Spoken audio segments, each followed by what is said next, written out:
네, 여러분 안녕하세요. 해커스 한국사 능력검정시험 중급 연미정입니다. 네, 여러분 오늘은요. 조선시대의 전기와 후기를 나누는 큰 사건이죠. 우리 임진왜란과 호란에 대해서 공부를 해볼 거고요. 그 다음에 조선시대의 끝자락에 해당하는 19세기에 밀란이 자주 출몰했던 우리 세도정치 시기까지 학습을 한번 해보도록 하겠습니다. 자, 그러면 주제 보도록 할게요. 자, 왜란이고요. 발발의 원인은 전국시대를 통일한 이 도요토미 히데요시가 조선을 침략하게 되었다라고 하는 거고요. 자, 임진왜란의 전개 과정을 살펴보면 1592년 임진년에 보시면 이 일본이 쳐들어올 때는요. 이렇게 육로를 통해서 육지로 이렇게 일부 군대가 들어오고요. 그 다음에 이렇게 바닷가를 통해서 들어오는 우리가 수륙 병진 작전이다 이렇게 표현을 하거든요. 그래서 말하자면 이쪽으로 일본의 군대가 쭉 들어 올라오면 여기서 군수물자를 보급을 해주는 거예요. 이런 방법을 통해서 들어옵니다. 자, 그런데 이 부산에서 처음으로 들어와가지고요. 일부 요 근처에 있는 동래성 전투까지 패배를 당하게 되면서 무참하게 조선군이 빠르게 패배를 당하게 되죠. 자, 이후에 충주 지역으로 돌아와서 이 충주 지역의 이 선조의 입장에서는요. 당시에 이 신립이라고 하는 장군이 굉장히 신뢰가 두터웠다고 해요. 여진 쪽과 맞서 싸운 전투에서도 굉장히 큰 활약을 벌였던 이 신립이 당연히 저 충주 전투에서 일본을 막아낼 것이다. 이렇게 생각했는데 이 충주 탕금대 전투에서 역시 신립도 패배를 하고 맙니다. 자, 결국에 이 선조는요. 왜군이 한양까지 북상해서 올라오자 결국 이 선조는 의주까지 피난을 하게 되면서 명나라에게 원군을 요청을 하게 되죠. 자, 이렇게 파죽지세로 올라오는 일본군을 대적할 방법이 없고 왕은 결국에는 피난을 가게 되고 이런 상태에서요. 이 임진왜란이 완전히 그 전세가 뒤바뀌는 사건이 일어나는데 그게 뭐냐면 조선 수군의 승리. 거기에 누가 있었냐? 이순신이라고 하는 영웅이 있었다는 거죠. 그래서 결국에 이 바닷가 쪽으로 군수물자를 보내줘야 되는데 이게 이순신에 의해서 결국에는 꺾인 거예요. 그러니까 결국에는 이 일본군도 내륙으로 올라왔지만 이쪽에서 더 이상 물자 공급이 안 되니까 사실은 더 이렇게 빠르게 조선을 말하자면 이제 침략하기가 어려웠다고 합니다. 자, 첫 번째 전투에서 옥포해전에서 이순신이 최초로 승리를 하게 되고요. 자, 그 다음에 여러분들이 잘 알고 계시는 우리 한산도 대첩. 그렇죠. 학이 날개를 펼친 모습의 학익진입니다. 학의 날개로다가 상대를 제압하는 이 학익진 전법으로 승리를 하게 되고요. 자, 결국엔 여기에 우리가 반격을 가하게 되는 큰 포인트가 하나가 바로 이 이순신의 수군의 승리고요. 다른 하나의 포인트는 바로 저 의병들의 항쟁입니다. 그래서 보시면은 곽재우랄지 고경명이랄지 이런 인물들이 자발적으로 조직된 의병들이 특히 우리가 군대 수로나 어떤 군량미나 이런 것들로는 절대적으로 부족한 상황에서 이 향토지리의 밝은 점을 이용해서 왜군에 큰 타격을 주면서 활약을 하게 되죠. 자, 진주대첩에서는 이 김시민이 활약을 하게 되고요. 승리를 하게 되고, 자, 이어서 명나라의 원군이 들어오게 되면서 조명연합군에 의해서 평양성 탈환을 하게 됩니다. 우리가 한양까지 밀고 들어왔다가요. 결국에 평양까지 일본에 의해서 뺏겼는데요. 저 연합군에 의해서 평양성이 탈환이 됐다라는 얘기고요. 자, 이후에 이 행주대첩, 권율 장군에 의해서 이 행주대첩에서도 승리를 통해서 조선이 반격을 하게 됩니다. 그래서 저 행주대첩을 치를 때는요, 막 여성들까지 다 저 행주산성을 지키기 위해서 행주 치마에다가 막 돌을 다 얹어가지고 이렇게 도움을 청하기도 하고 해주기도 하고 했다고 합니다. 그래서 그렇게 해서 우리가 승리로 이끌었고요. 자, 이후에 이제 휴전협상을 거치게 되는데요. 이 명은 조선의 반대를 무릅쓰고 왜군과 휴전협상을 진행을 하게 됩니다. 그렇지만 일본 쪽에서 너무나 무리한 요구를 계속해서 제시했기 때문에 저 휴전협상은 결렬되고 말아요. 이때 당시에 이 휴전협상에서 사실 테이블상에 우리 조선은 빠져 있었어요. 그래서 보시면 유성룡의 징비록이라고 하는 책에 보면요. 이 유성룡이 본인이 어떤 조선의 총지도 책임자임에도 불구하고 이 협상 테이블에 앉을 수 없고 뒤편에서 저걸 지켜만 보고 있어야 하는 어떤 우리 국력의 약함, 굉장히 어떤 이런 처참함 이런 것들이 너무나 비참하다라고 하면서 굉장히 펑펑 울었다라고 하는 그런 기록이 남겨져 있어요. 자, 결국에는 이 휴전협상은 결렬이 됐고요. 이어서 해전에서는 계속해서 승리를 거두게 되는데 이 이순신이 명량에서 소수의 병력으로 왜군을 또 크게 무찌릅니다. 영화에서요, 우리 이거 앞에 보시면 이미 그 원균에 의한 전투에서 사실은 이 이순신은 백의종군을 하게 되고 앞에 원균이 또 전투에 나서게 되죠. 그런데 이미 이 이순신 같은 경우는 그 전투에 참여를 하지 못하고 선주의 미움을 받았던 상태였어요. 그런데 원균이 그 전투에 나서서 결국에는 막 완전히 그냥 참패를 하고 맙니다. 그래서 남겨진 배가 우리 영화나 이런 데서 여러분들 익숙하게 12척의 배가 남아가지고 마지막에 그 유명한 그 멘트가 있죠. 신에게는 아직 12척의 배가 남아 있습니다. 우리가 죽고자 하면 살 것이고 살고자 하면 죽을 것이다. 요런 그런 멘트, 유명한 멘트들이 있죠. 그런 시기에 아주 처참한 상황에서 참전을 했던 것이 바로 이 명량 대첩이에요. 그래서 왜군을 크게 무찔렀고 그다음에 마지막 이 노량해전에서 외란의 마지막 해전으로 이 전투에서 이순신이 전사를 하게 됩니다. 자, 이후에요. 일본하고의 우리하고의 관계는 좋지가 않았어요. 그런데 역시나 일본 쪽에서 어쨌든 선진 문물을 받을 수 있는 방법, 우리 조선에서 그런 선진 문물을 받을 수밖에 없었기 때문에 계속해서 이제 통신사 이런 파견을 요청을 하게 됩니다. 그래서 일본에 조선의 선진 문물을 전파하는 문화사절단으로서의 역할을 했고요. 자, 이후에 광해군 때 또 일본하고 기후약조를 체결하면서 또 점차 그 무역에 대한 것들을 좀 제한된 범위 내에서 교섭을 허용하는 것들도 또 연이어서 보이게 됩니다. 자, 요게 이제 통신사의 모습이고요. 자, 이후에 선조 시기 때 선조가 결국에는 한양을 버리고 피난을 가게 되잖아요. 당시에 이 피난 갈 때 폭우가 굉장히 많이 내렸다고 해요. 그래서 이 백성들이 다 나와가지고 절대 다른 데 가시면 안 된다 라고 이야기를 했다고 하는데 펑펑 울면서, 그런데도 결국에는 이제 이 선조의 피난이 이어졌는데 이때 당시에 선조가 피난을 하고 있었을 당시에 이 전쟁에서 이거를 지휘하고 나머지를 어떻게 이런 식으로 무마했던 사람이 누구냐면 그게 광해군이에요. 그래서 이 광해가 여러 가지 그 전쟁을 수습했고요. 그 다음에 민생을 안정시키기 위한 여러 가지 정책들을 폈는데 이제 이후에 왕으로서 왕위에 올라오면서 그런 것들이 더 구체화되는 것을 볼 수가 있어요. 자, 첫 번째 보여지는 게 뭐냐면 대동법의 실시입니다.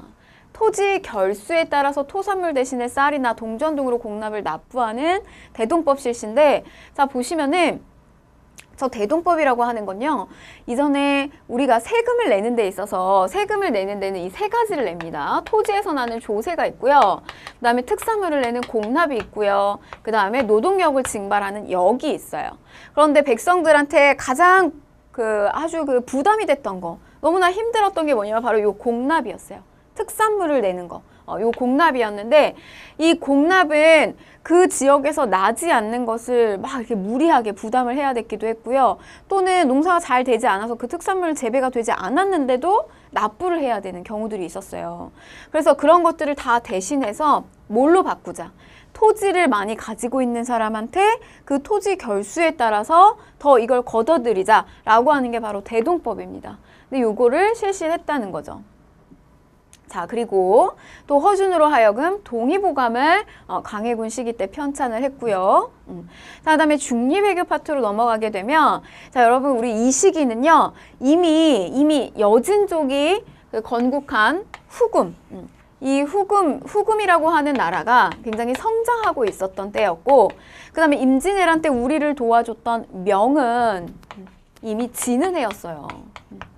그래서 새롭게 부상하고 있는 이 후금이랑 그 다음에 이런 명 사이에서 우리가 외교 관계를 어떻게 할 것이냐. 이게 이제 문제 관건이었는데 광해군은 어느 쪽도 편을 들지 않은 상태에서 약간 이렇게 중립외교를 펼쳤다는 거죠. 우리가 일명 이제 양다리 정책 뭐 이렇게 얘기하기도 하는데 자, 광해군은 군대를 파견을 해요. 그러면서 그러니까 명나라가 이 후금을 하고의 전쟁 때문에 우리 쪽에 군사 지원을 요청합니다. 근데 우리가 안 들어줄 수가 없어요.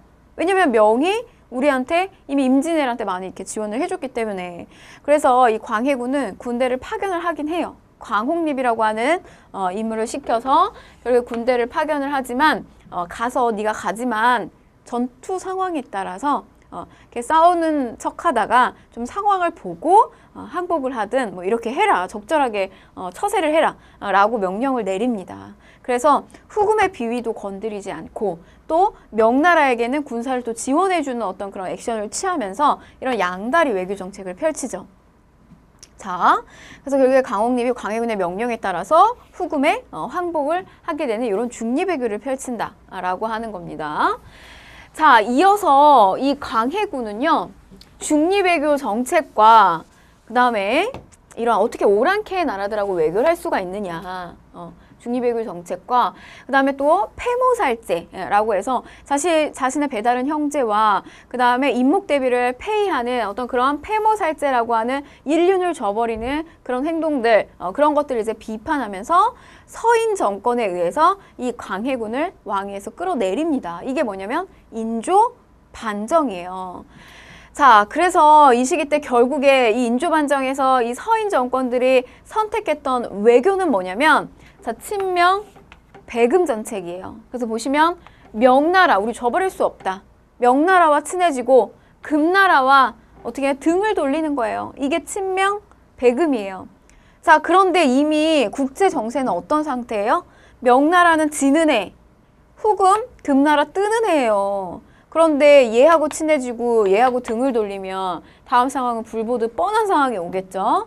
그래서 이 후금을 자극했고 결국에는 이괄의 난을 계기로 후금이 광해군을 위해서 보복한다는 명분을 내세우고 조선에 침입을 하게 됩니다. 저 이괄이라고 하는 인물은 우리 인조반정을 겪으면서 어떤 그 공에 대한 자기가 이제 저 인조반정 하는데 기여를 했는데 거기에 대해서 별로 이렇게 제대로 된 어떤 공을 못 받았다라고 해가지고 난을 일으켰거든요. 그래서 그런 사건을 계기로 해서 후금이 광해군을 위해서 보복을 해야 되겠다. 뭐 여러 가지 저런 이유들을 들면서 쳐들어오게 됩니다.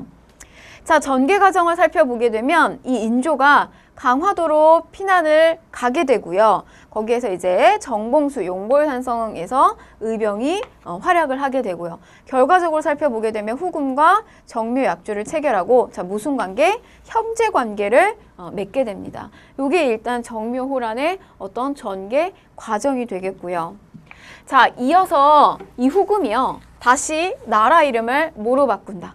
청으로다가 바꿔서 국호를 고친 후에 이 후금이 조선의 군신관계를 요구하기 시작해요. 그 전에 형제관계도 모자라서 이제는 다시 군신관계예요. 이거 받아들이기가 쉽지 않죠. 그래서 당시 이 청나라의 요구에 국내 내부에서 주하론과 주전론이 갈등을 빚으면서 계속해서 국론이 분열돼요. 그래서 싸워야 한다. 아니다. 지금 전쟁은 절대 안 된다. 라고 하는 이 주하론과 주전론으로 분열이 되는데 결국에는 이렇게 국내에서 주전론이 우세해지면서 이 청을 자극하는 거죠. 그래서 청이 조선을 침략을 하게 됐고 자, 당시에 이제 임경업이 백마산선에서 항전을 했고요. 자, 인조는 어디로 피난해서 들어가느냐? 이 남한산성으로 피난해서 들어가게 됩니다. 그래서 피난해서 청군에 끝까지 이제 저항을 하고 뭐 저 남한산성 내부에서도 계속 갈등은 일어나요. 이거 끝까지 싸워야 된다. 아니다. 화해해야 된다라고 하는 어떤 그 김상원의 어떤 주전론, 그 다음에 최명길의 주하론 계속 갈등을 빚게 돼요. 그런 일들이 벌어지다가 결국에는 항복을 하게 됩니다. 그래서 우리가 청나라하고 무슨 관계? 군신 관계를 결국에는 체결을 하게 되고요. 자, 삼고구배. 그래서 당시에 이 청나라에 대해 인사하는 방법이에요. 인조가 3번 머리를 땅에 찍고 그다음에 9번 이렇게 바닥에 무릎을 대고 조아리는 그런 삼고 구배, 이런 굴욕을, 삼전도의 굴욕을 겪게 되죠.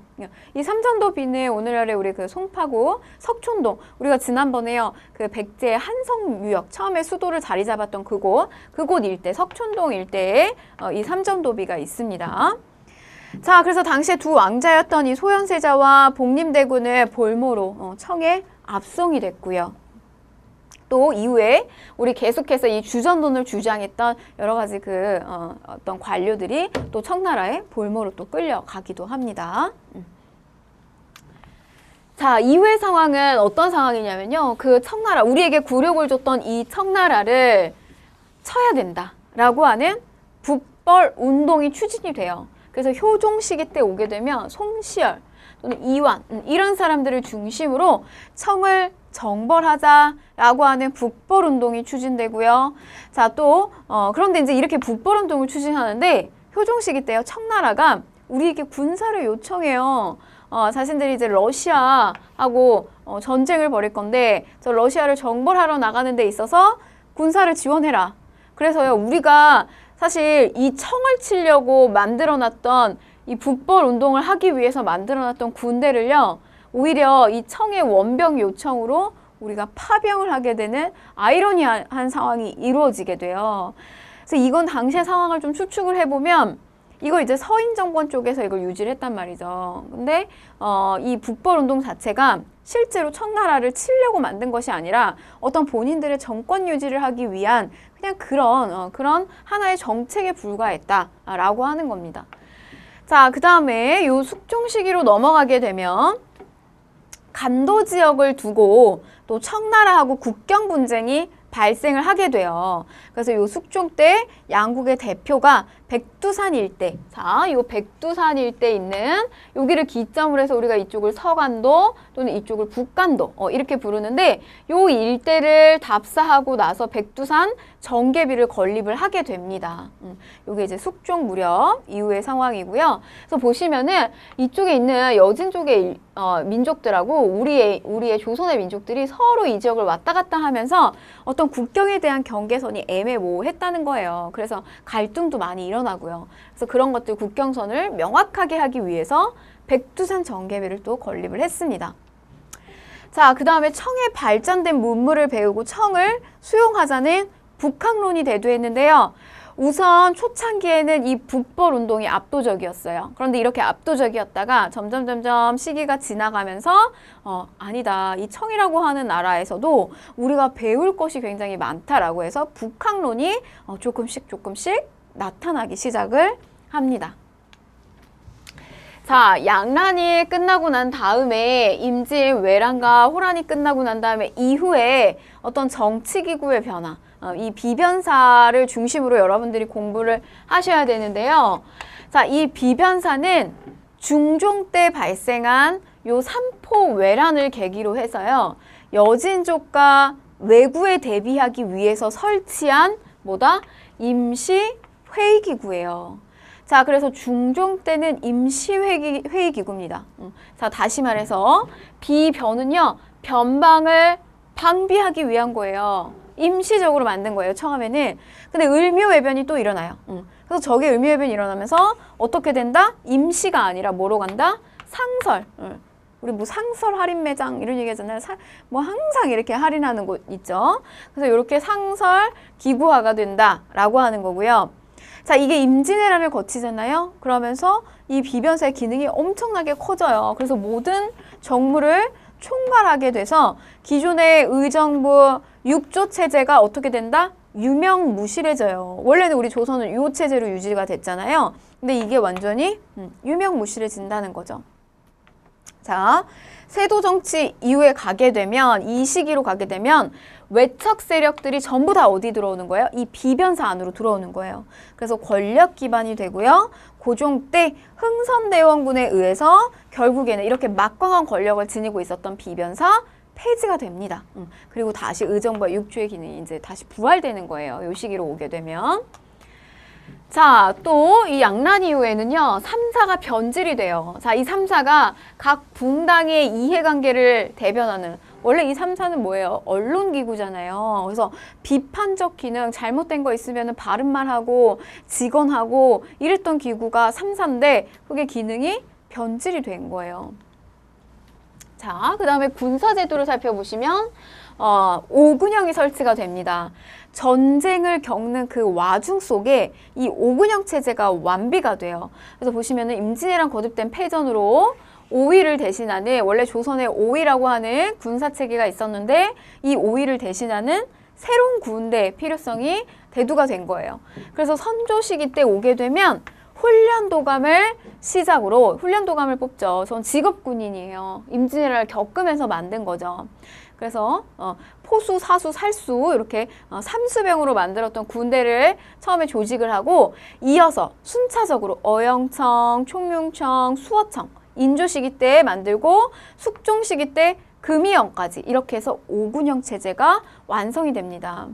보시면 이 어영청 같은 경우는요, 우리 이후에 인조가 삼전도의 굴을 겪고 나서 이후에 우리가 북벌운동이 쭉 추진이 되잖아요. 그 북벌운동 만들 때 군사를 계속해서 강화해요. 그게 어영청을 중심으로 강화가 됐습니다. 자, 이후에 수도 및 수도 외곽 지역을 방어하는 역할 이런 거 했고요. 5군형은 또 서인 정권의 군사적 기반이 됐다 라고 하는 거죠. 한계가. 그래서 보시면은 당시 이제 청나라가 나선 정벌할 때 우리 군대 달라라고 했더니 이 서인 정권이 어떻게 했어요? 군대 그냥 줘버렸잖아요. 아무 의미가 없었다는 얘기예요. 자, 그 다음에 5군형 외에도 또 소고군을 설치했는데요. 양반에서 노비까지, 양반부터 노비까지 전 계층으로 구성된 지방군을 만들었다. 자, 특징에는 평상시에는 생업에 종사하다가 유사시에 전투에 동원이 됐고요. 그러나 구성은 양반에서 노비였지만 실질적으로는 군역 회피로 상민과 노비들의 부담이 굉장히 가중됐다라고 하는 거죠. 자, 다음 예속 논쟁으로 좀 넘어가서 볼 텐데요. 요거는 이제 붕당 정치의 변질입니다. 자, 보시면 현종에서 그 다음에 우리 효종으로 넘어가요. 효종에. 그런데 이 효종은요, 인조의 장자가 아니라 차남이에요. 그래서 우리 소현세자가 결국에는 장남인데 이 소현세자가 끌려갔다가 다시 돌아오죠. 그런데 이제 얼마 안 됐다가 이렇게 뭐 여러 가지 이제 외부에서 고초를 많이 겪다 보니까 시름시름 앓다가 죽어요. 또 심지어 어떤 청나라의 문물을 굉장히 많이 보고 듣고 와가지고 아버지한테 막 이렇게 여러 가지 신문물을 막 보여주고 막 그랬다고 해요. 근데 굉장히 미움을 많이 받았다고 해요. 그런 것들로 인해서. 그래서 이후에 이제 복림대군, 차남인 복림대군이 왕위로서 오르는데 그게 누구냐? 그게 이제 효종이에요, 효종. 그 문제는 여기서 발생을 하게 됩니다. 문제 여기서 발생을 하게 되는데, 자, 이 효종의 정통성의 문제와 관련해서 효종하고 효종의 비가 결국에는 이제 돌아가시고 자이 대비 당시에 이제 할머니가 계속해서 살아남아 있는데 상복을 얼마 동안 입어야 하는지를 가지고 계속해서 이게 논쟁이 벌어지는 거예요. 그래서 보시면 자, 이 예속 논쟁 신권 강화의 입장인 송시열 등의 서인 쪽의 주장과 그다음에 왕권을 강화해야 된다라고 하는 입장의 윤휴 등의 남인이 대립을 계속하게 되는데, 자, 보시면은 예속 논쟁은 총 2번에 걸쳐서 이루어져요. 1차 기해예송, 2차 가빈예송이 이루어집니다. 원인이 있고요. 그 다음 주장이 있고 결과가 있는데, 자, 보세요. 쭉 보시면 한 번은 누가 이겨요? 서인이 이겨요. 자, 두 번째는 누가 이겨요? 남인이 이기죠? 자, 그러면 주장한 내용들 중에서 보면 서인 1년설이 이깁니다. 그 다음에 마찬가지로 두 번째도 남인이 1년설이 이겨요. 둘 다 어쨌든 1년설이 이겨요. 근데 돌아가면서 서인, 남인이 승리하게 된 거고, 자, 1차 보시면은 효종이 죽었을 때, 효종 사후 때 자의대비가 상복 얼마나 착용해야 되느냐. 2차 예송이 일어났을 때 효종 비가 죽었을 때 자의대비의 복상 얼마나 해야 되느냐. 이거 가지고 문제가 일어난 거예요. 근데 보시면은 남인은 3년설이에요. 왕권 똑같이 본 거죠. 왕의 권한 똑같이 본 거예요. 비록 차남이어도 똑같이 가야 된다라고 하는 이제 3년설 주장한 거고, 얘 같은 경우는 이제 1년설. 마찬가지로 2차 예송 같은 경우도 남인은 효종의 비 1년설, 그 다음에 서인은 9개월을 주장을 해요. 그런데 결과는 서인, 남인의 승리로 이렇게 끝납니다. 자, 이렇게 붕당이 계속해서 변질되고 있는 상황 속에서요. 이걸 어떻게 하면 무마할까? 그리고 이걸 붕당의 정치의 변질을 좀 어떻게 하면 완화시킬까? 이런 노력들을 왕들이 하게 됩니다. 그거의 출발점이 됐던 왕이 누구냐면 그게 숙종이에요. 숙종 때 처음 시작이 되는데 우리가 보통 탕평 정치 이렇게 얘기하면 영조나 정조를 떠올려요. 그런데 그거의 초시 처음은 누구냐면 숙종이에요. 이 숙종은 이 붕당을 누르기 위해서 어떤 방법을 썼냐면 판을 갈아엎는 거예요. 이게 환국이에요. 환국. 판을 갈아엎는데 그래서 편당적 인사 조치로 인해 환국이 발생을 하게 됩니다. 자, 이 경신환국, 첫 번째 일어난 이 경신환국은 남인이었던 허적이, 그래서 보면은 우리 마지막에요. 이 남인이 승리를 했어요. 얘네들의 권한이 너무나 세진 거죠. 그래서 요때 이 남인인 허적이 왕의 허락 없이 군사용 천막을 무단으로 사용해서 막 불신을 사요. 그리고 때마침 서인이 허적의 서자 허견 등의 역모 사건을 고발하면서 남인이 굉장히 처형당하고 축출당합니다. 그러면서 누가 들어오나요? 서인이 대거 들어와요. 자, 그러면 이 서인 내부에서 또 이 남인들에 대해서 이 남인들을 놓고 저거를 강경 처벌해야 되느냐 온건하게 처벌해야 되느냐를 두고 또 소론과 노론으로 분열이 됩니다. 이런 상황들이 등장을 하고요. 이게 이제 경신한국이고요.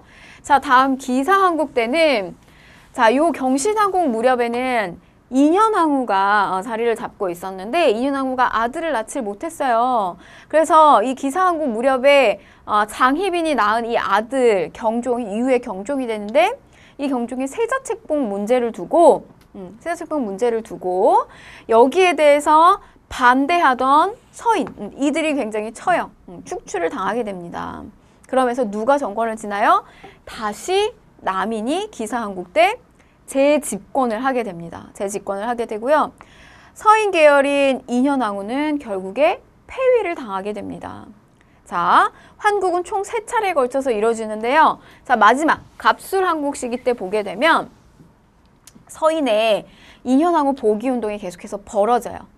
그 결과 남인이 결국 몰락하고 서인이 다시 재집권을 하게 되죠. 서인 내부에서는 남인 처벌 문제를 두고 또 노론과 소론 간의 갈등이 엄청나게 심화가 됩니다. 자, 여러분 우리 이 계속 그 예송이니 뭐 환국이니 이런 이야기가 나오니까 이제 머리가 너무 복잡하실 텐데요. 자, 보시면은 우리가 생각했을 때는 이런 예송 논쟁이 도대체 저런 일을 왜 저 시기 때는 했을까 이렇게 생각이 들지만 이들한테는 이게 너무나 중요한 문제였다는 얘기예요. 그 문화사적으로 살펴보게 되면요. 이 시기는 성리학에 대한 어떤 철학적인 이해가 아주 깊어지고 심화되고 조금 더 나아가서는 절대화됐던 시기예요. 그 무렵이에요. 조선 후반기의 상황. 그러니까 그 시기에는 이게 너무나 중요한 거죠. 이게 상복을 몇 년 입느냐, 예의를 어떻게 차려야 되느냐, 그리고 그거의 주장에 따라서 누가 정치적으로 누가 이 권한을 얻느냐, 이게 굉장히 중요합니다. 여러분들 뉴스나 우리 그런 거 봐도요, 보시면 정치권에서 엄청나게 뭐 이렇게 민생의 어떤 그런 것들을 가지고 정권에서 이 정치가들이 싸움을 하는지 참 의아할 정도로 막 그 자기들끼리만의 어떤 싸움들이 늘상 일어나는 걸 볼 수가 있어요. 똑같은 거예요. 똑같다고 보시면 돼요. 자, 보시면은 이 경신한국 때는 남인이 결국에는 처형 축출당하고 누가 이 서인이 대거 등용을 하게 됩니다. 자, 서인이 등용을 하게 되죠. 경신한국 때. 자, 기사한국이 되면요. 남인이 정권을 장악해요. 자, 다시 갑술한국이 되면 서인이 재집권을 하게 되죠. 그래서 이런 것들을 번갈아 가면서 하게 된다라고 하는 거예요. 그래서 보시면 우리 이거 소재로 다룬 드라마들도 막 있었어요. 보시면은 뭐 숙종은 굉장히 바람둥이였다. 막 이런 거 약간 소재 삼아서 재밌게 예전에 뭐 장옥정 사랑에 살다 뭐 이런 드라마도 보시면요. 결국에는 이 숙종이 인현왕후의 처소에 들어가요. 인현왕후 처소에 들어가면은 막 이 인현왕후를 지지하고 있는 서인들의 기세가 막 이렇게 등등해지고요. 다시 또 이가 장희빈 쪽으로 가게 되면 막 남인들의 기세가 막 등등해지는 걸 볼 수가 있어요. 그리고 맨 마지막에 갑술한국 무렵에 보게 되면 인현왕후가 다시 복위운동하지만 누굴 들이느냐? 우리 최무술이 숙빈채 씨가 들어와요. 그러면서 결국에는 이제 마지막으로는 서인이 다시 재집권을 하게 되는데 이 숙빈채 씨, 이 사람이 누구냐면 이제 동희 한번 드라마에서 나왔었는데요. 이 동희를 주제로 한 그 내용에서 살펴보게 되면 결국에는 그 숙빈채 씨와 이 숙종 사이에서 낳은 아들이 누구냐? 이어서 경종의 대를 이어서 나오는 영조가 됩니다. 영조죠. 그래서 그 영조는 이 어머니가 굉장히 신분이 좀 미천한 출신이었기 때문에 거기에 대한 컴플렉스가 굉장히 강했던 그런 상태에서 왕위에 오르게 됩니다. 자, 이후에 이제 결과를 살펴보시게 되면 붕당 정치는 사실 숙종은 이 환국을 통해서 붕당을 누르려고 했지만 오히려 붕당 정치가 변질이 돼요. 이런 식으로 판을 갈아엎다 보니까 너무 한쪽 편만 들어주는 거예요. 그러면 이쪽 편이 너무 이 권한이 너무 세지고 또 이걸 바꿔주면 이쪽 한쪽 편이 너무나 그 세력이 세지다 보니까 오히려 일당 전제화가 된다라고 하는 거예요. 한쪽의 당이 힘이 너무나 세지는 거죠. 자, 그래서 외척 종실의 비중이 증가됐다. 왕이 직접 나서서 환국을 주도하면서 왕실의 외척이나 종실 등 왕과 직결된 집단의 정치적 비중이 증가한다. 이게 바로 뭐 인현왕후, 장희빈, 방금 전에 제가 설명드렸던 그런 내용이고요. 자, 그 다음에 서인의 분열인데 서인이 또 노론과 소론으로 분열되고 갈등이 심화됐고요. 자, 이어서 영조의 탕평 정치입니다. 자, 영조의 탕평 정책, 숙종에 이어서 추진된 영조의 탕평 정치고요. 영조 즉위 이전의 전국을 살펴보게 되면 노론과 소론의 대립이 점차적으로 격화되고 있어요. 자, 숙종 이후에 소론의 지지를 받은 경종이 왕위에 올랐지만 이 경종은 결국에는 병약한 데다가 대를 이을 후사가 없었습니다. 마지막에 이 장희빈이 사약을 먹고 죽게 되잖아요. 그래서 죽으면서 우리 뭐 야사나 이런 데 보게 되면 경종에게 너 엄마가 이렇게 죽는 거 똑똑히 봐라. 이렇게 죽는 모습을 보고 이제 뭐 나중에 정치적인 보복을 해라. 막 이제 이런 식의 어떤 메시지를 남겼다라고 합니다. 그래서 이제 후사가 없는데 이에 노론이 영인군, 후에 영조죠, 영조. 그래서 이 배달은 형제, 세제 책봉과 대리청정을 적극적으로 주장하면서 노론과 소론 간의 대립은 점차적으로 격화됐고요. 자, 이 또 노론이 경종을 시해하고 영인국을 옹립하려고 하였다는 이쪽 소론 쪽의 고발로 노론 세력들이 굉장히 또 많이 제거되는 이런 신임사화도 발생을 하게 됐습니다. 그래서 이 영조는요, 영인군이었던 이 영조는 왕위에 오르는 데 있어서 출발부터 삐걱거리는 모습을 볼 수가 있었어요.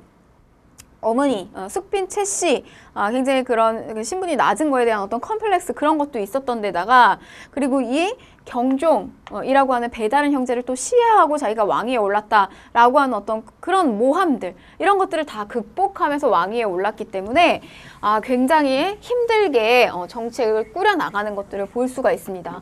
자, 그만큼 또 강력하게 왕권 강화를 하면서 많은 정책들을 펼쳐냈는데 이 영조가 실시했던 여러 가지 정책들 중에서 대표적인 게 바로 이제 탕평책이죠. 자, 근데 이 탕평책은 영조의 탕평책이 있고 정조의 탕평책이 있어요. 두 개가 구분을 지어서 여러분들 공부하셔야 되는데, 자, 완론 탕평, 완만한 탕평입니다. 탕평 교서를 발표를 해요. 그래서 경종 사후에 노론의 지지를 얻었고요. 이 영조는 탕평 교서를 발표하면 지금까지 이렇게 붕당의 폐해가 지금처럼 이렇게 심했던 적이 없었다. 지금부터는 붕당을 아예 없애겠다라고 하는 탕평 교서를 발표하면서 강력한 의지를 표명하게 됩니다. 자, 탕평파를 등용을 하고요. 2인자의 난을, 그러니까 초창기에 여러 가지 난들이 영조의 어떤 그런 정치적 왕위에 오르는 정당성에 대해서 불만을 품는 세력들의 난들이 많이 일어나요. 그래서 이 2인자의 난 진압 후에 영조는 붕당을 타파하고 노론과 소론을 고루 등용할 것임을 선언을 하고 온건하고 타협적인 탕평파를 등용하여 왕권을 뒷받침하도록 하였다. 이게 완론 탕평이고요. 자, 그 다음에 이제 탕평비를 건립을 하게 되는데, 보시면 이게 탕평비예요. 어디에다 이런 탕평비를 건립을 했느냐? 성균관 입구에 붕당의 폐해를 경계하는 내용의 탕평비를 곳곳에 건립하면서 자신의 어떤 정책의 그 확고함을 널리 이렇게 알립니다. 자, 또 공론의 주제자로 인식되던 살림을 부정을 해요. 이 살림이라고 하는 거는 비록 중앙정계에서 정치를 하고 있진 않지만 저 멀리서 이렇게 여론을 형성하고 있는 지방에서 여론을 형성하고 있는 이러한 살림들을 부정을 하고 그들의 본거지인 또 서원을 또 대폭 정리를 하기도 했고요. 자, 이조전랑의 권한을 축소했다. 이거는 무슨 말이냐면 우리 처음에 살림이 붕당이 되는 그런 초창기의 모습을 살펴봤을 때 얘네들이 뭐 가지고 싸웠어요? 이 이조전랑직을 가지고 싸웠어요. 2조. 우리 이 2조는요. 의정부 6조 체계에서 이 2조, 호조, 예조 이렇게 할 때 그 2조에 해당이 돼요. 근데 저 2조가 가지고 있는 권한이 굉장히 컸습니다. 자기의 후임자를 이런 식으로 승계할 수 있는 권한도 가지고 있었고요. 그 다음에 청요직에 해당하는 직책을 추천할 수 있는 추천권도 가지고 있었어요. 그래서 보시면은 자, 붕당 간의 대립 완화를 위해서 후임자 추천권 그리고 3사의 관리를 선발할 수 있는 이런 통청권 등도 이 이조전랑의 권한이었는데 이런 것들을 어떻게 했다? 다 축소했다는 겁니다. 자, 그 다음에 그런데 이제 이 영조의 그 탕평책이 가지고 있는 한계는 뭐였냐면 이 영조의 탕평정책은 강력한 왕권으로 붕당 사이의 치열한 다툼을 겉으로 그냥 누른 것에 불과했어요. 그래서 사실은 뭐 붕당을 다 없애겠다 이렇게 말은 이렇게 했지만 실제로는 그렇게 강력한 탕평 정책은 아니었다는 거예요. 비교적 좀 완만한 정책이었다라는 거죠. 그래서 우리가 막 이렇게 막 싸우는데 누가 와서 강력하게 제지를 하면서 니네 억지로 화해해 이렇게 하면 우리가 그냥 겉으로 보여주기 식으로 이렇게 화해하잖아요. 여러분들 어렸을 때 많이 이렇게 부모님 앞에서 형제들끼리 싸우면 그렇게 이제 겉으로는 화해하는 척했지만 속으로는 아직 앙금이 막 남아있는 걸 볼 수가 있는데 마찬가지예요. 겉으로만 그렇게 누른 거지 실제로는 그런 뭐 실질적으로 붕당을 어떻게 타파한 게 아니다라는 거죠. 자, 또한 사도세자의 죽음을 계기로 소론이 정계에서 축출되었고 벽파와 식파의 격렬한 대립이 계속해서 지속되었다라고 하는 겁니다. 보시면은 영주한테는 아들이 하나 있었어요. 그게 누구냐면 사도였습니다. 이 사도. 불운의 왕자죠. 그래서 이 사도세자는 왕위로 있지도 못했고요. 결국에는 그 노론과 소론이라고 하는 어떤 붕당의 소용돌이 속에서 이 소론 쪽에서 지지를 받고 이 사도가 또 소론 쪽의 계열의 사람들하고 많이 어울렸다고 해요. 그런데 이 영주는 누구의 지지로 올라왔나요? 노론의 지지로 올라왔단 말이죠. 그러니까 아버지가 저 사도가 마음에 들지도 않았을 테고 또 실제로는 이 사도 같은 경우는 아버지는 굉장히 그 공부를 열심히 하기를 바랬는데 사도 같은 경우는 무인적 기질이 좀 강했다고 해요. 그런 것들이 이제 맞지 않아서 결국에는 사도가 뒤주에 갇혀서 죽게 됩니다. 그래서 그런 일들이 일어나면서 소론이 정계에서 축출됐고요. 또 저 사도세자를 두고 저걸 굉장히 이 영주의 그런 정책이 말하자면 그 처단이 사도를 둔 그 처단이 온당하다. 라고 보는 어떤 벽파 세력이 있고요. 저걸 너무 안타깝고 불쌍하게 사도를 여겼던 식파 세력. 이런 식으로 벽파와 식파의 격렬한 대립이 또 지속이 되었습니다. 자, 영주의 정책에는 탕평 정책 이외에도 여러 가지 개혁 정책들이 보이는데요. 자, 균역법을 실시했고요. 이 균역법은 백성들의 군역 부담을 줄이기 위해서 군포를 2필로 내던 것을 한 필로다가 경감시켰던 정책이고요. 그 다음에 또 우리가 앞에서 경국대전이 세조 때 편찬됐다가 성종 때 완성이 됐잖아요. 그런데 시기가 너무 많이 지났어요. 너무 많이 지나서 조선 후기에 여러 가지 제도가 변화된 상황 속에서 거기에 조금 더 걸맞는 것들을 이런 식으로 정비를 할 필요가 있었는데 그런 과정에서 다시 만들어낸 법전이 속대전이고요. 자, 그 다음에 백성들이 억울한 일을 호소할 수 있도록 우리 이 신문고가 태종 시기 때 만들어졌던 신문고가 요때 와서 다시 부활을 하게 됐고요. 자, 그 다음에 기타 청계천을 준설했고 또 노비 종모법을 실시를 하게 됐습니다. 그래서 노비가 태어나게 되면 그게 엄마의 어떤 그걸 따라서 신분을 따라서 어머니가 천인이면 뭐 천인이 되는 거, 천민이 되는 거고 어머니가 양인이면 양인이 되는 그런 노비종목법을 실시를 했습니다. 또 속오레일이 동궁 문헌비고와 같은 이런 많은 저술들을 편찬을 했고요. 그 다음에 또 형벌제도 같은 것들도 개혁을 하면서 이런 많은 정책들을 남긴 것을 또 볼 수가 있습니다. 자, 이어서 정조의 탕평 정치를 살펴보게 되면요. 벽파와 시파의 갈등과 척신 세력의 방해 속에서 즉위한 정조, 이 암살의 위협을 굉장히 많이 느꼈다고 합니다. 이 정조가요. 그래서 늘 잠을 편안하게 잔 적이 없었다고 해요. 그래서 사실 그 백성들의 상소문을 일일이 다 이렇게 읽으면서 밤 늦게까지 항상 이 일을 많이 했던 왕들 대표적으로 영조와 정조가 있는데 특히 이 정조 같은 경우는 그런 암살의 위협 때문에 어떻게 보면은 밤에 이렇게 잠을 못 이루니까 그런 식으로 당시에 어떤 그 밤을 지새우고 보내지 않았나 이렇게 생각이 들어요. 자, 강력한 탕평책을 추진하고자 했고요. 이 정조의 탕평책은 줄론 탕평이에요. 줄론 탕평. 그래서 굉장히 적극적이고 준엄한 탕평이다. 이렇게 보시면 되는데, 자, 정조는 영조 때부터 세력을 키워온 이런 척신, 환관 등을 제거를 했고요. 또 인재를 고르게 등용을 했어요. 그래서 권력에서 배제됐던 소론층, 그리고 최재공, 이가완 등의 남인 계열들도 중용을 했고요. 이제 서인 정권이 주름 잡던 시대에서 이 남인들을 등용을 했고요. 또 노론, 소론, 남인을 고루 관직에 기용하였던 이런 줄론 탕평을 실시를 했습니다. 정확하게 이 줄론 탕평은요. 시시비비를 명확하게 가리는 거예요. 그래서 영조 같은 경우는 아예 그냥 탕평 이거 붕당 내가 인정하지 않겠다. 그러면서 탕평파를 키워냈잖아요. 그리고 강력한 왕권을 통해서 이 붕당을 눌렀잖아요. 근데 이 정조 같은 경우는요. 아예 다 드러냈어요. 그래서 너희 당파가 주장하는 바가 무엇이냐? 너희 당파가 주장하는 바가 무엇이냐? 이런 것들을 다 듣고 이게 옳다 그르다 이런 것들을 아주 준엄하고 명확하게 이렇게 판가름을 내려줬던 탕평이 이게 줄론 탕평이에요. 자, 다음. 그다음에 그 밖에 이제 어떤 업적들을 내렸냐 살펴보시면 규장각을 설치했다라고 하는 건데 왕실 도서관의 역할을 하던 이 규장각을 강력한 정치기구로 육성을 했고요. 또 신분, 인재를 등용하는 데 있어서 신분의 차별을 두지 않았어요. 그래서 보면 박제가, 유독공, 이덕무와 같은 서얼들을 등용을 했고 또 신진 인물이나 중하고 관리 중에 유능한 인사를 재교육하는 초계문신제.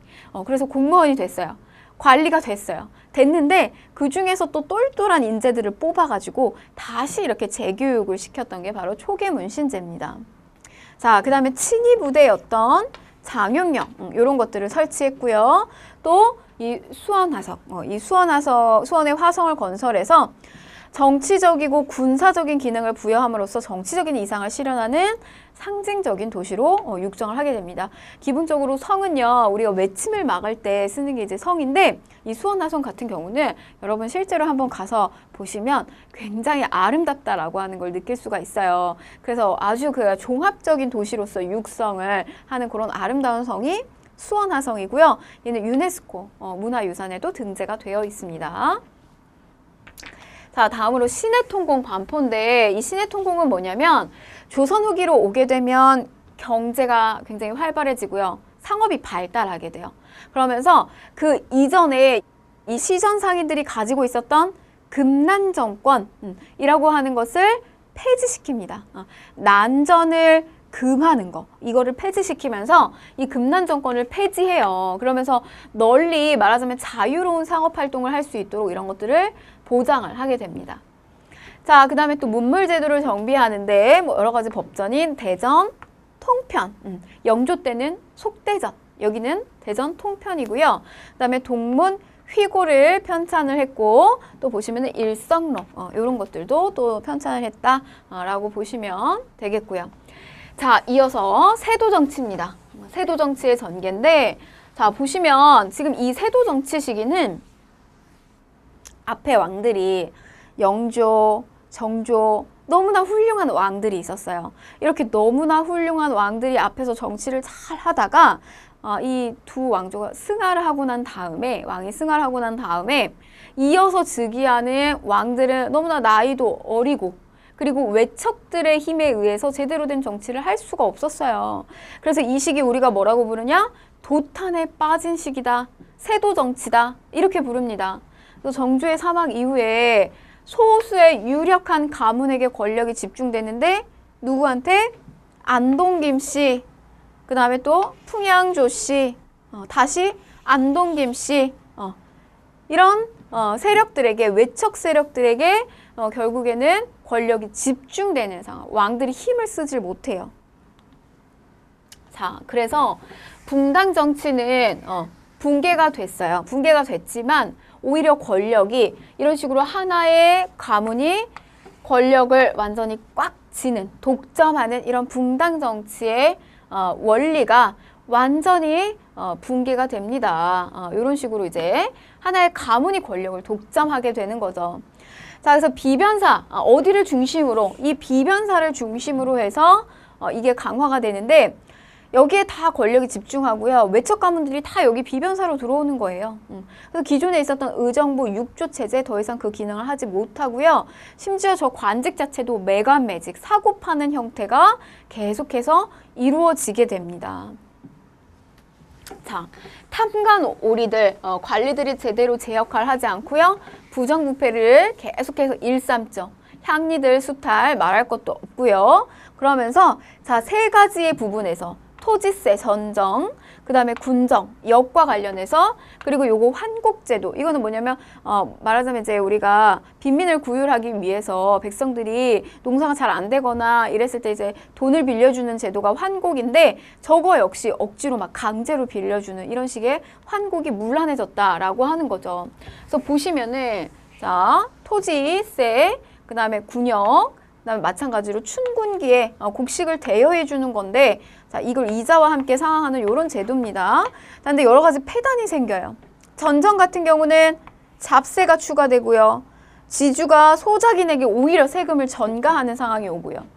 군정으로 가게 되면 백골 징포, 이거를 군포를 한 필로 납부하게 되면서 뭐 이게 국가의 재정이 많이 줄었잖아요. 그러니까 그렇게 준 거를 다른 쪽에다가 막 넣는 거예요. 근데 어떻게 넣느냐? 뼈가 하얀, 그러니까 이미 죽은 사람한테 포를 먹여요. 황구첨정, 입에서 누런내가 나는 애기들한테 이거 황구첨정 먹이고요. 자, 환고 가게 되면 지방관청의 재정을 마련하기 위해서 얘는 사실은 춘군기에 대여해 주는 건데 우리가 원하지도 않는데 막 이렇게 돈을 꿔줘요. 돈을 꿔준 다음에 곡식을 꿔준 다음에 여기다 이자를 엄청나게 많이 불려서 때려 박아요. 그런 식의 어떤 고리대로서 변질을 하게 된다라는 거예요. 이런 식의 삼정의 문란이 끊임없이 일어납니다. 당연히 농민 봉기, 농민들의 저항이 확산되는 것은 당연하고요. 초창기에는 뭐 소청, 벽서 등의 소극적인 저항이 일어나다가 시간이 지나면서 적극적인 형태의 농민 저항이 확산이 되고요. 대표적인 게 이제 홍경래난입니다. 자, 홍경래는요, 요 위치적으로 평안도지의 일대에 있는 여기 지역적 차별로 일어난 게 바로 홍경래난이에요. 몰랑 양반이 홍경래 지하에 영세 농민, 중소상인, 광산 노동자 등이 합세해서 이 난이 일어났고요. 또 가산을 시작으로 정주성 등 청천강 이북 지역을 거의 장악하였으나 관군에게 진압을 당합니다.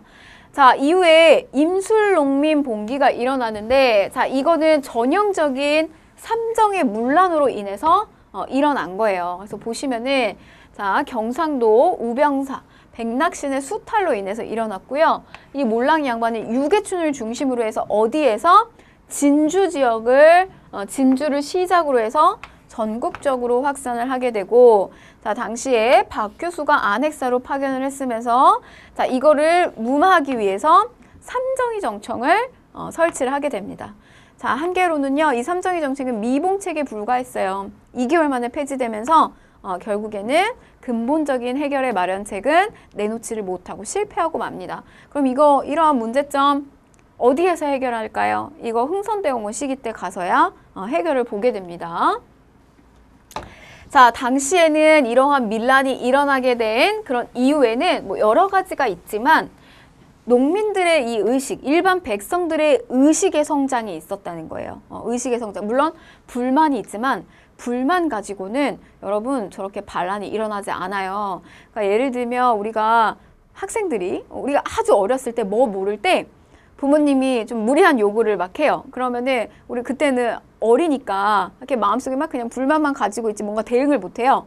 그러다 우리가 한 청소년기쯤에 뭔가 알 것 같다. 이게 뭔가 내가 이렇게 뭔가 성장해 머리가 컸어요. 그렇게 되면 이제 막 반항을 하기 시작하죠. 그러니까 마찬가지예요. 마찬가지로 이 시기에 이렇게 밀란이 일어나고 하는 거는 농민들이 불만도 있지만 이들의 의식 성장이 조금씩 일어나고 있었다는 거고, 그다음에 그걸 뒷받침해 줄 수 있는 어떤 사상들이 굉장히 많이 유입돼서 들어왔다는 얘기예요. 그래서 이 시기에 보면 예언 사상이 유행되는데, 자, 정감록. 이렇게 정감록, 정씨가 왕이 될 것이다. 이씨의 왕조는 이제 막을 내리고 정씨가 왕이 될 것이다라고 하는 저런 정감록과, 그다음에 미륵신앙, 미륵이 내려와서 뭐 세상을 구원할 것이다. 이런 예언 사상들이 유행을 하게 됩니다. 자, 그리고요, 이게 백성들에게 아주 환호를 받았던 하나가 바로 뭐냐면 천주교예요. 천주교인데 이 천주교는 결국 위에 신 아래 누구나 다 어떻단 얘기예요? 평등하다라고 하는 이야기잖아요. 그러니까 조선시대는 남녀차별이 만연했던 이런 시대에서 저렇게 누구나 다 남녀가 평등하다, 위아래가 없다, 이런 사상을 끌고 들어온 이 학문 환영받을 수밖에 없겠죠. 그래서 보시면은 처음에는 이게 종교로서 들어온 게 아니에요. 이게 학문으로서 들어왔습니다. 그래서 쉽게 받아들여졌고 거부감이 없었어요. 초창기에는. 그래서 남인 계열의 일부 실학자들이 신앙활동을 전개했고 평등사상과 내세신앙으로 신자가 점차적으로 증가하면서 이게 이제 정조 무렵 때부터 이들을 조금 이렇게 탄압하는 이런 모습이 보입니다. 그러나 정조 때도 심하지는 않아요. 자, 조상의 신주를 불태운 것 등의 제목으로 진산의 윤지충. 이 윤지충이 모친상을 치르는데요. 그 신주나 이런 것들 다 없애고 저런 식으로 어떤 천주교 의례 형식으로 치르게 돼요. 그래서 어떻게 저런 의례 행사를 할 수가 있느냐. 자신의 부모, 조상을 이런 식으로 그냥 뭐 기도 형식으로 하는 거, 이런 것들이 말이 안 된다라고 생각을 했겠죠. 그러면서 처형을 하게 돼요. 자, 그런데 천주교 박해와 관련해서 뭐니 해도 대대적인 박해는 바로 요 순조 시기 때 일어났던 신유 박해입니다. 그래서 이 신유 박해는 사실은 이제 저 시기 때는 남인의 어떤 그 남인의 일부 계열과 이 천주교를 끌고 들어온 남인의 일부 실학자들, 그리고 또 그 사도세자의 죽음을 뭐 이렇게 불쌍하게 여겼던 그런 시파 세력들, 이런 세력들을 공격의 대상으로 삼으면서 정치적인 것들이 결합돼서 일어난 게 신유박해예요. 그래서 이때 당시에 이승훈, 정약용, 형제들까지 전부 다 유배당하고 처형을 당하게 됩니다. 이때 당시 이런 일들이 벌어진 거를 이 황사영이라고 하는 인물이 하얀 색깔 비단에다가 편지를 써가지고 이거 이렇게 지금 국내에서 이런 일이 벌어지고 있다라고 하는 것을 외부에 알려요. 편지를 써서. 근데 이것이 발각이 되면서 또 탄압이 심화되고요. 자, 고종 시기 때 오게 되면 병인 박해가 일어나고 프랑스 선교사들 수천 명을 처형을 하게 되는 일이 일어나면서 저게 나중에 우리가 프랑스의 침입을 받게 되는 병인 양요의 원인이 되기도 합니다. 자, 이어서 동학인데요. 보시면 이 서학 역시 하늘 아래 누구나 다 평등하다라고 하는 그런 똑같은 논리를 대적할 수 있을 만한 우리만의 종교를 만들어요. 그래서 서학하고 말하자면 견줄 수 있는 동쪽의 학문이다 라고 해가지고 동학, 이렇게 표현을 합니다. 자, 이 동학 역시요, 보시면 뭐 쭉 내용 보는데 이거는 경주 지역의 몰랑 양반인 최재우가 서학에 반대한다는 의미로 만들었고요. 주요 사상 역시 보세요. 인내천이에요. 사람이 곧 하늘이다. 누구나 평등하다. 차별받아서는 안 된다. 이런 평등 사상이 강조되어 있어요. 그래서 저거는 굉장히 이 서학, 천주교를 의식해서 만든 것이죠. 자, 그래서 얘는 유교, 그 다음에 불교, 선 이런 것들을 전부 다 바탕으로 민간 신앙까지도 포함을 하고 있고요. 자, 여기서 가지고 있는 얘네들이 처음에는 말하자면 동학이 처음엔 교세가 그렇게 크지 않다가 나중에 점차적으로 이 교세가 확장이 되면서 혹세무민, 세상을 어지럽히고 백성을 현혹시킨다라고 하는 제목으로 일대 교주였던 이 최재우를 결국에는 처형을 하게 됩니다. 자, 2대 교주였던 최시영이 그 바통을 이어받아서 교리와 교단을 정비하고요. 그 다음에 한문 버전인 동경대전, 그 다음에 백성들이 일반 민중들이 읽을 수 있는 그런 한글 버전인 또 용담유사를 간행하면서 이런 식으로 동학을 확산시키고요. 우리가 근대사 파트로 가게 되면 그 백성들이 아주 많이 믿고 이들의 어떤 그 농민 봉기가 일어나는 그 또 근원이 됐던 뿌리가 됐던 게 바로 이 동학이 되겠습니다. 자, 우리 오늘 이렇게 해서요. 조선시대의 후기 파트, 양난과 그 다음에 뒤에 후기 파트의 우리 사상까지 동학과 서학까지 이렇게 정리를 좀 해봤습니다. 여러분 마무리 잘 하시고요. 저는 다음 강좌에서 만나 뵙도록 하겠습니다.